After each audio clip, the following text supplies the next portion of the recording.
one. What if the biggest breakthroughs in early childhood education aren't happening in the classrooms, but in the systems behind them? Today, we are joined with Dr. Krzanowski, who will share how bold partnerships and forward thinking leadership are changing the game for directors, staff, and the future of our field.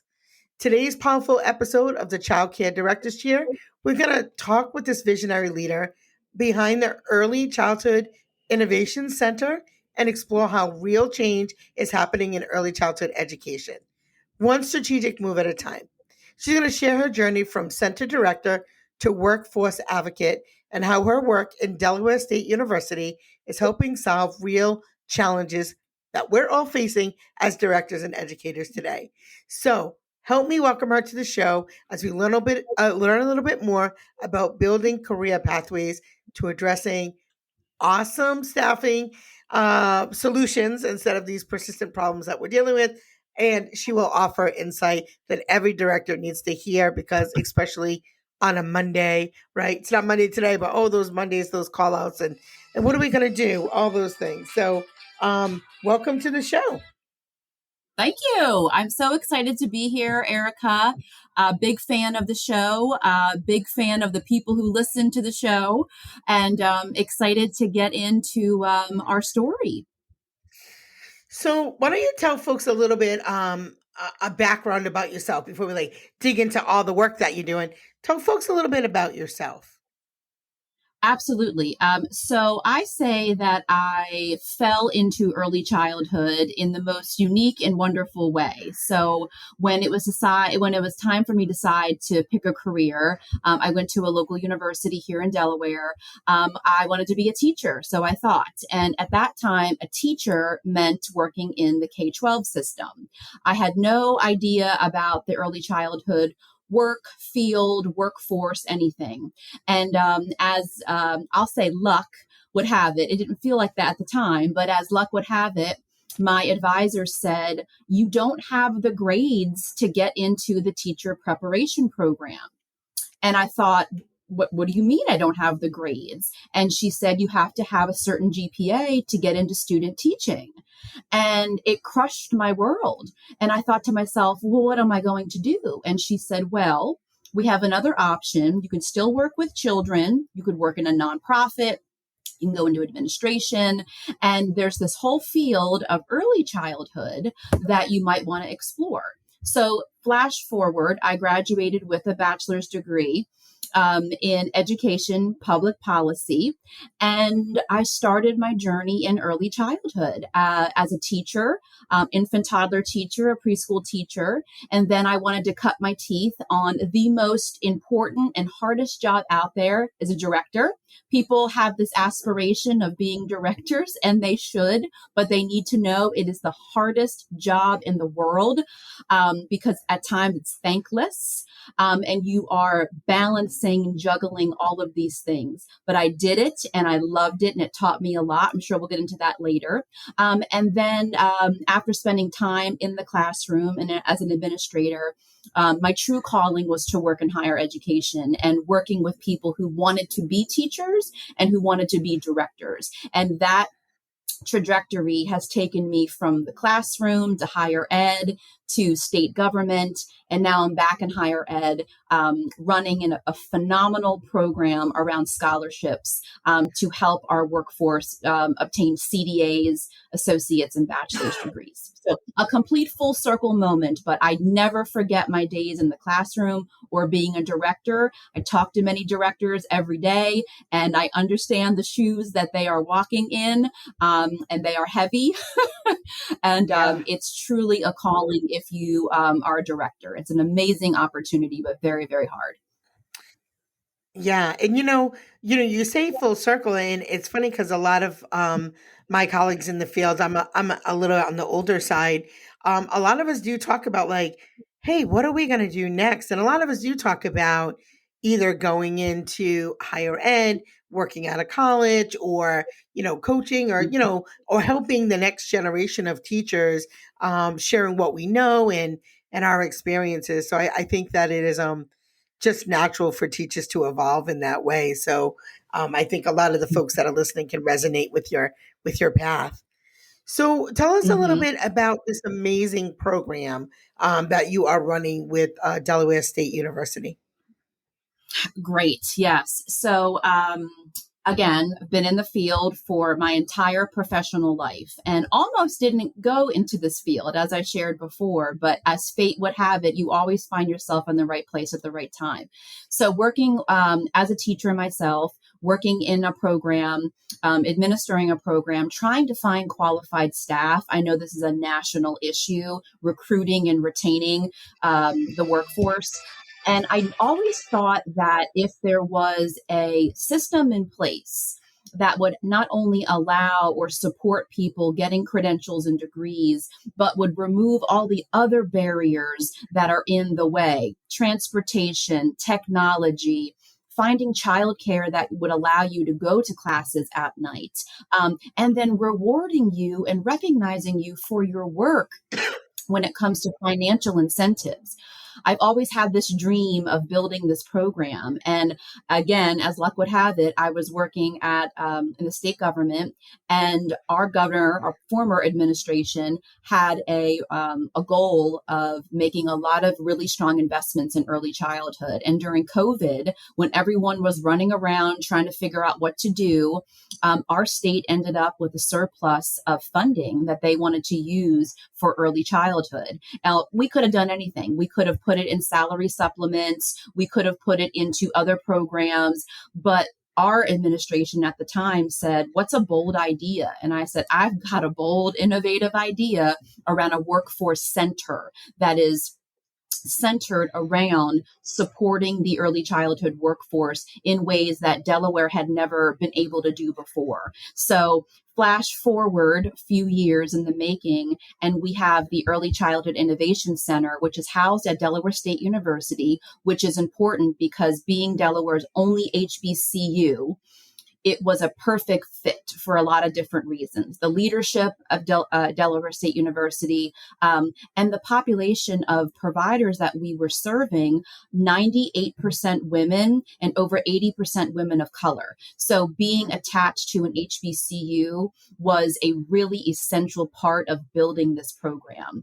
And I would encourage everyone to go to our website and visit all the services that we do. But in a nutshell, we have taken away this barrier of finding tuition dollars. We've taken away a barrier of providing technology. Everyone gets a laptop. Everyone gets a stipend during their work to try to offset the cost of getting to school, finding, again, childcare that's safe and effective, books.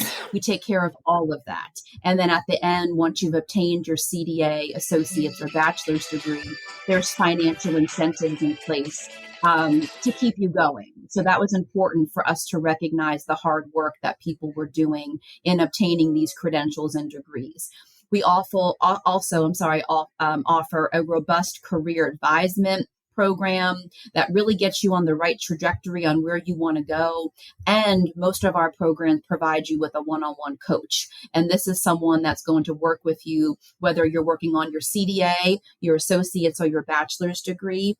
We have a saying at the ECIC: we insist upon success. And for my team, that means we will do anything that we need to see you walk across that stage at graduation. And for many people in Delaware, the recognition, the incentives, the package that we've been able to provide under the ECIC is really breaking barriers. We've seen a huge increase in people who are interested in going back to school, staying in school, getting that degree. And I'll just end with, the research shows it, we know it anecdotally, that teachers who have higher education, coaching, credentials, there is a direct impact in that classroom with the children and the families. So we've been able to, for over 2 years now, show that data that is increasing positive child outcomes. So we're just thrilled that we're able to do this finally, in a time where it was make or break for us in Delaware.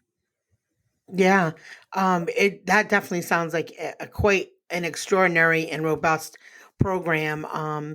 And I think that there's one part that I really love. You know, you tie it to workforce, And when you mentioned the number of women that are in the field, when you think about how many of those women are actually they own their businesses. Most of these childcare centers are owned by women, as you mentioned, women of color. So I love that that Mhm. investment is there. I think that is a great investment and a great way to give back to the community and make sure that the communities are thriving. So so good job for that. And then thinking about the childcare too, because I can remember when I was in school, at that time I was recently divorced and my daughter was young. She was like 3. And so, it was a lot of Mhm. juggling because I was working during the day and then, at night going to school. So that's Yep. really well thought out. Yeah, very well thought out.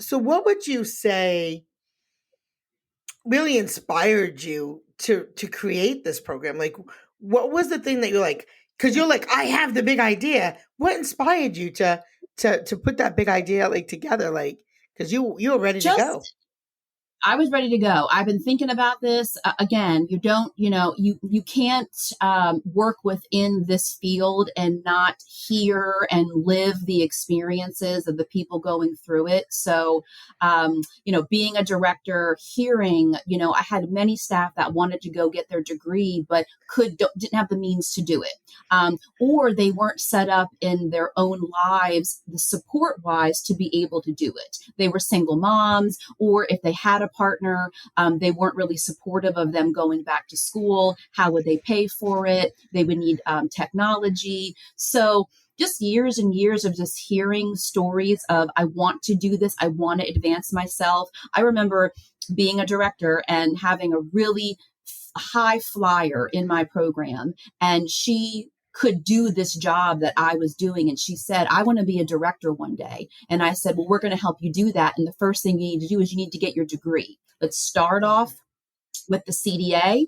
Let's go to the Hmm. associates if you want to, or go right to the bachelor's. But we didn't have the mechanisms in place, years Sure. ago, that it was a seamless entry. So I remember seeing her, and she finally did it, but it was not without trials and tribulations, but she finally did it.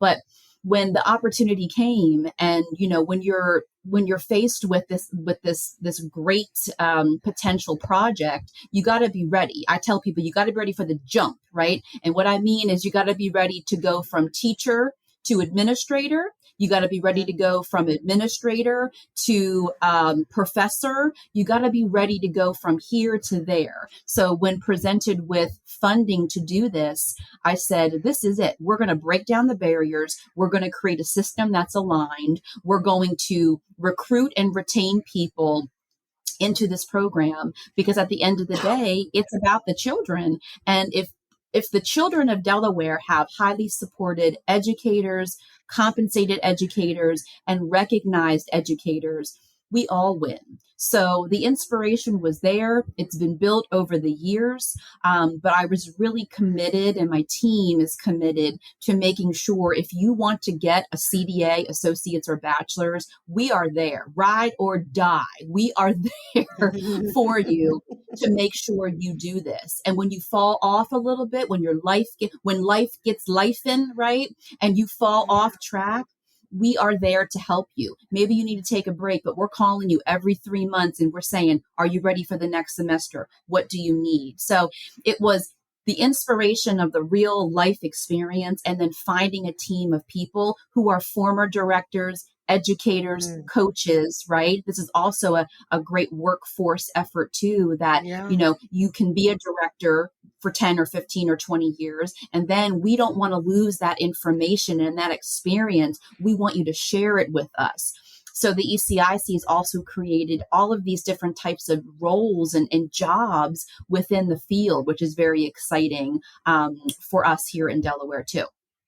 Yeah, it sounds very exciting over here in Rhode Island. Let me ask you a question because, in my experience, when I was well, I'm still a director, but when I was looking for programs and furthering my education, did you guys think about when you put together your program about the business side of education? Because a lot of directors, right, they typically are really great teachers. They get promoted up the ladder. They're great, they're great at the education piece, but now they're faced with budgets and marketing and, all the other pieces. So does your program address that as well? So we do on a few different levels.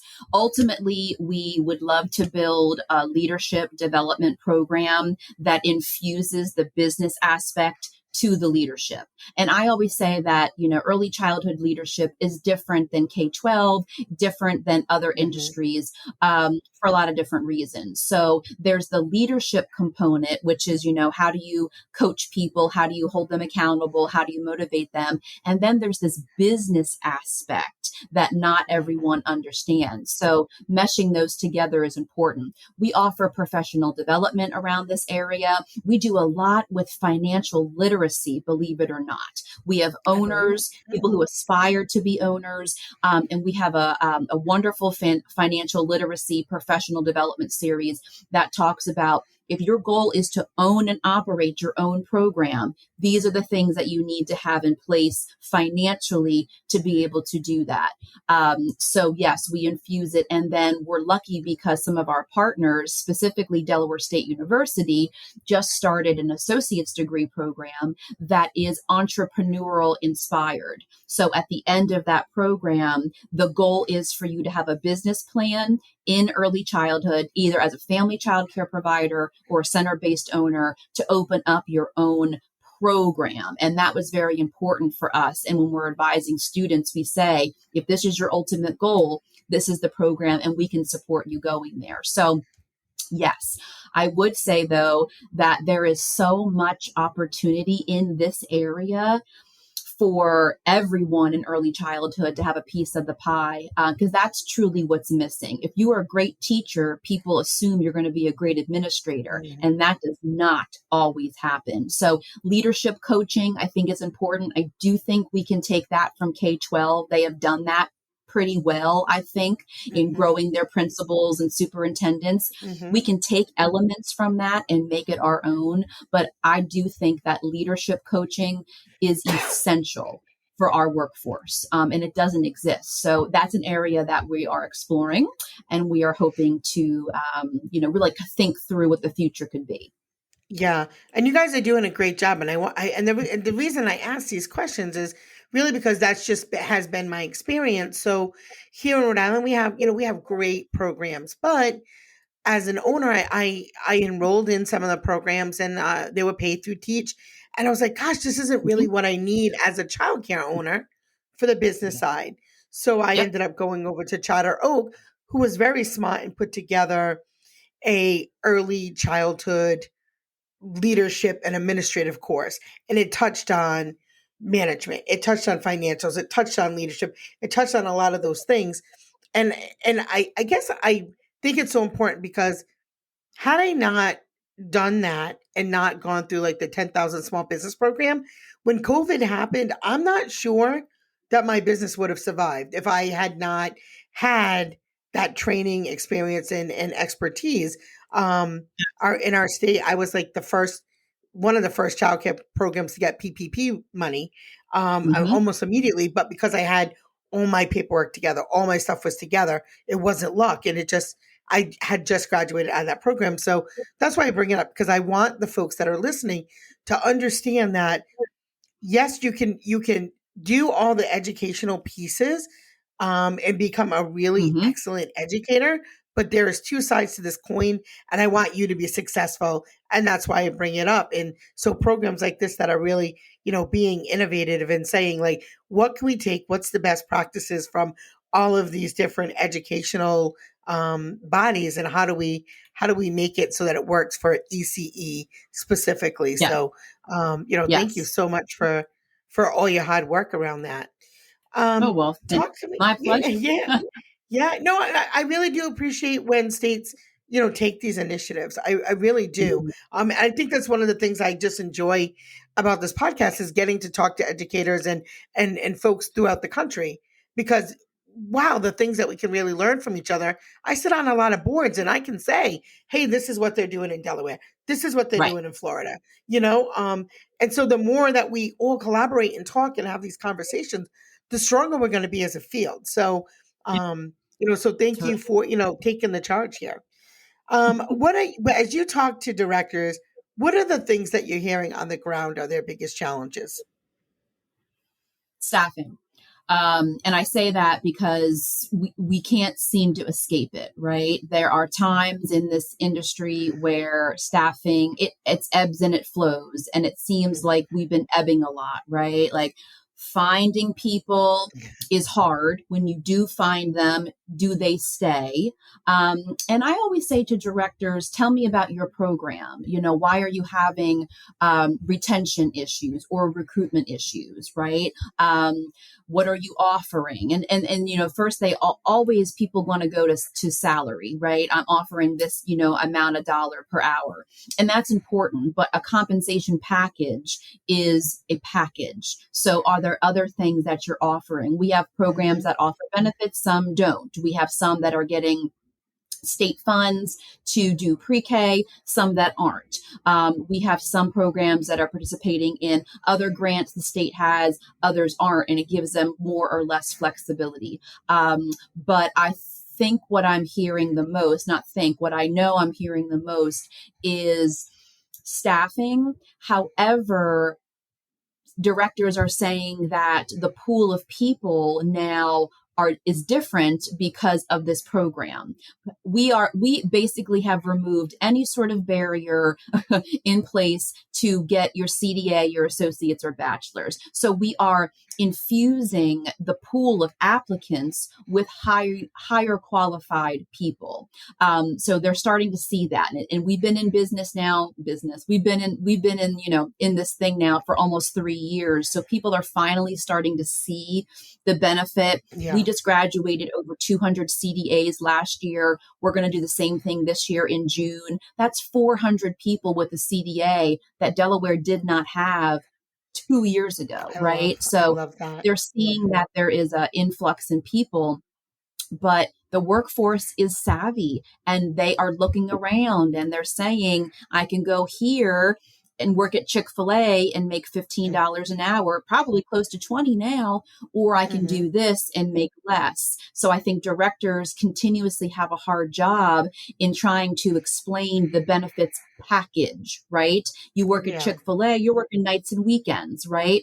Childcare is a Monday through Friday, right? More kind of traditional hours, right? It allows you to do X, Y, and Z. And then they have to Hmm. kind of fill in the gaps on the other benefits, right? That they offer. But that's what we see. We see what we're hearing is that directors are constantly trying to figure out the churn and the turn, right?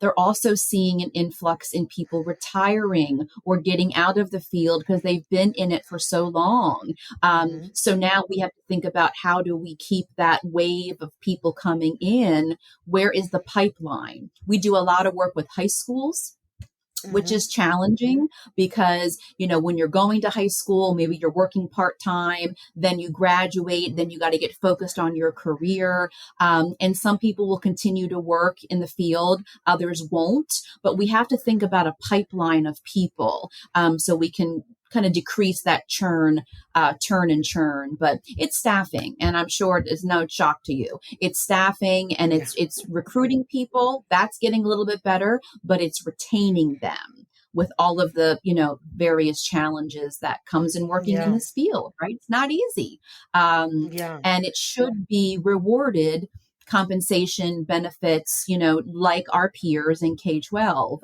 So it's a Hmm. constant battle to say, if you want to work with young children, here's some options for you, and you have to make your own choices. But it's staffing. It's always staffing. Yeah.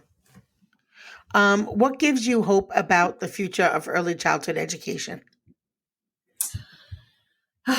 uh, I took a deep breath because yesterday was Delaware's Early Childhood Advocacy Day, and we had legislators and we had advocates, obviously, and we had just great partners kind of talking about what's the potential, what progress have we made, what's the potential opportunity, and like I think most people in this field, I'm trying to stay focused on what is an opportunity and not get derailed by things that are happening at the federal level and things that I can't control. What gives me hope is that when I see 200 plus people getting their credential or their degree because they feel that it's important for them as an industry, as a professional to be recognized. That's what gives me hope.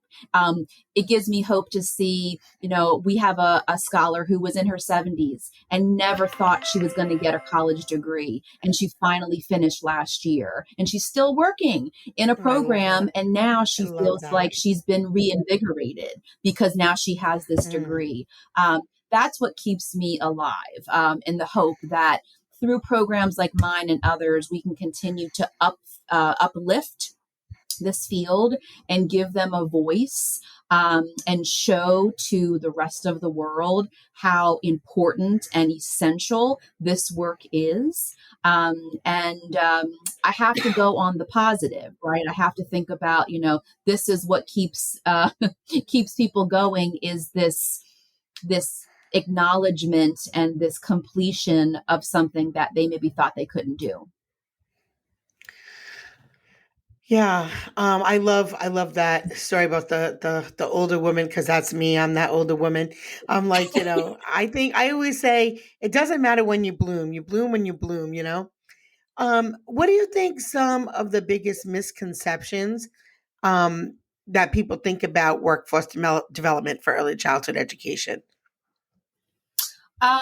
Well, again, no shock to you or probably your listeners, but this concept of babysitting, daycare, right? Hmm. We don't take care of days, we educate children, right? It's this constant push and pull on the work that we're doing, and especially for my infant toddler educators. And being an infant toddler educator, I can say this, right? It's interesting how we have these differences even in our own field. If you're an infant toddler teacher, you're viewed differently as a preschool pre-K teacher, and then we're all viewed differently than our K-12 counterparts.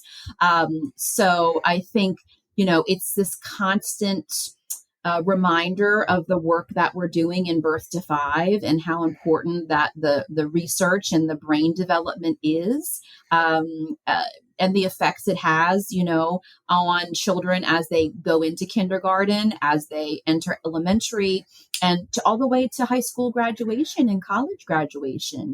We have years and years of studies and research that shows a quality early education experience is going to give you, the person, that much more benefit, leverage, opportunity over a peer who hasn't.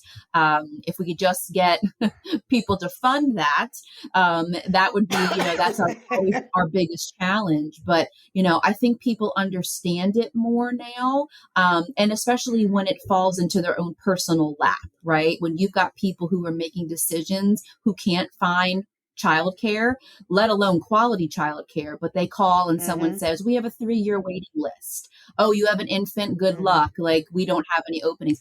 Then it starts to become an issue, right?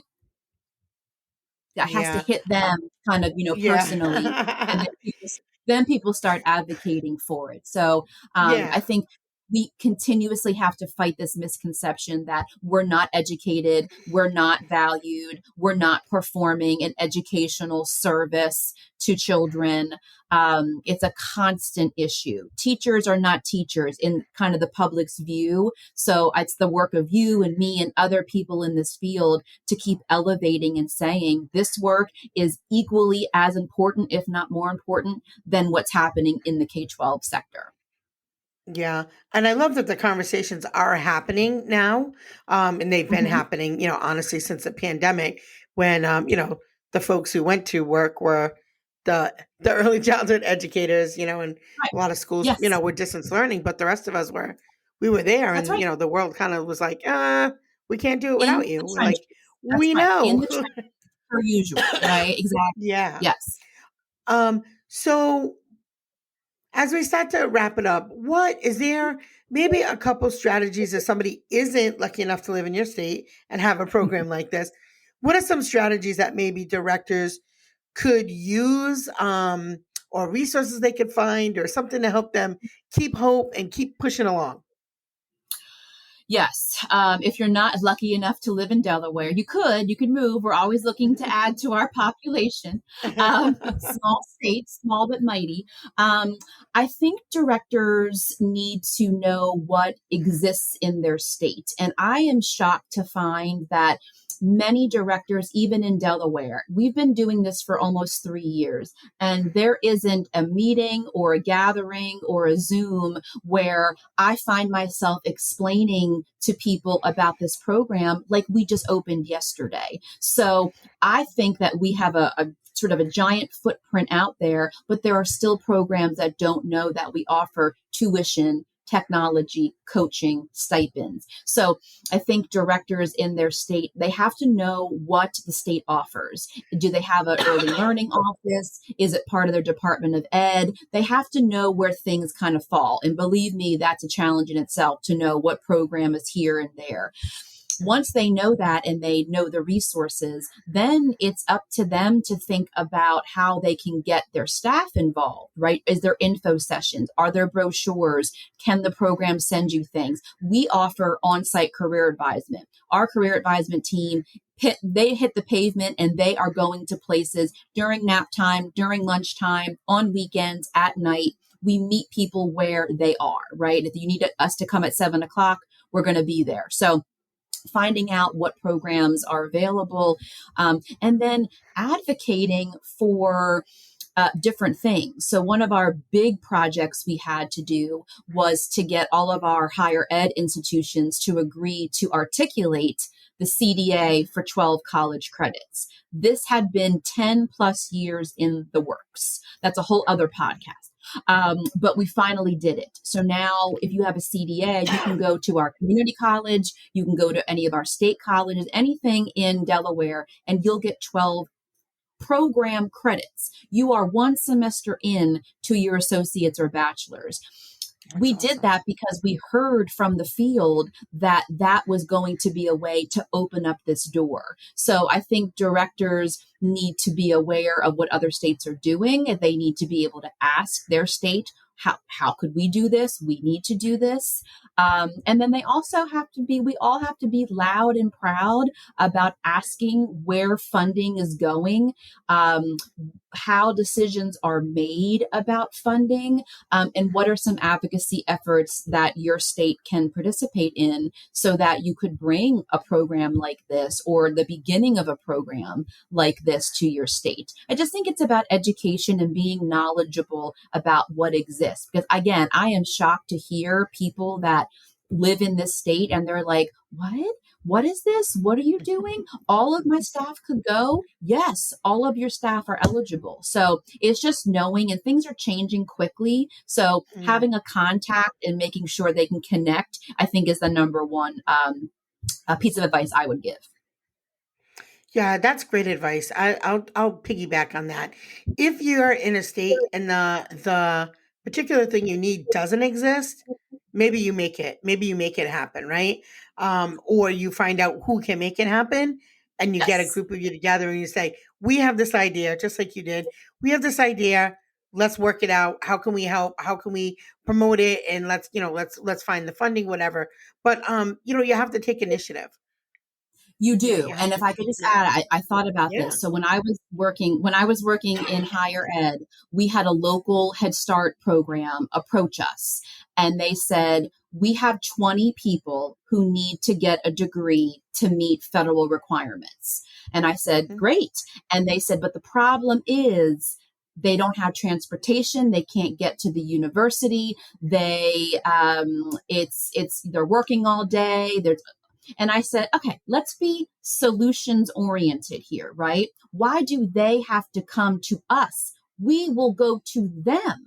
So it was this innovative idea, right? Not even innovative, right? But it was so innovative at the time that why do you have to come onto campus to be enrolled Mhm. in the program? We will go to one of your centers that are locally connected. You all can get there and we'll bring we'll bring the school to you. And we did that program for years. And we saw a huge amount of those Head Start providers, educators get their degree. If the director had not come to me and said, I got these people, but how do we do it? We wouldn't have thought about it. So I 100% agree. If you want something to happen, ask, right? It's kind of like the first idea in a job interview is just show up, right? Like Mm. just ask, and you'd be surprised what people could do if you give them ideas and bring opportunities to them. Yeah. So for folks who want to, maybe folks who live in your state, we're going to give them the contact info. And then folks who don't live in the state, who maybe are struggling, maybe they, maybe somebody's out there can reach out to you and say, hey, how do we, get something like this in our state? So give folks a little bit of your contact info. Where do they find more about you? That kind of thing.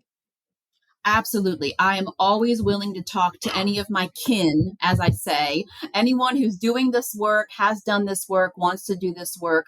We need to connect. And I am happy and just thrilled to share what we've done. And hopefully that could help you do what you might want to do in your state. So the easiest way, number one, is to check out our website, www.ecic desu.edu. You can also search Early Childhood Innovation Center, Delaware, and it should pop up in any of your search engines. That'll give you a rundown of our staff, our mission, our vision, our programs, our incentives. We have a great website that is chock full of information. If you want to connect with me personally, you can find me on LinkedIn. If you're on LinkedIn, Kimberly Krzanowski, or you can easily email me, KKRZAN as in Nancy, OWSKI @desu.edu. Or again, just Google me, and you can probably find my email in that way too. But happy to talk to directors, providers, institutions, systems. My lofty goal is to take the ECIC and hopefully eventually make it a national program. I think that Rhode Island could have an ECIC. I think Maryland could have an ECIC, California, and states have similar programs. What makes our program different is that we have aligned everything under one roof. We've made unapologetic, right, goals and promises to the workforce. And that's what drives us. If it doesn't work for our workforce, we're just not going to do it. I love it. I love it. Thank you so much for sharing your time and your wisdom, your resources, your energy. Thank you for all that you're doing for our community. It really means a lot because sometimes when you're in the field, you feel like sometimes like, does anybody care about us? Is it, it does sometimes feel that way. So it feels nice Yeah, to see other folks really say, no, we're going to be a voice for you too. Because sometimes you feel like that's, you're the only voice. Hello, that's my there's many podcast. I voices. just sit here, Yeah, talk to myself. So yeah, yeah. So I think that we'll get much further along when we all work together. So to my listeners, absolutely. thank you as always. Thank you so much for tuning in. You're listening to the Child Care Directors Chair podcast. Don't forget to like, subscribe. See you tomorrow. Bye. Thank you.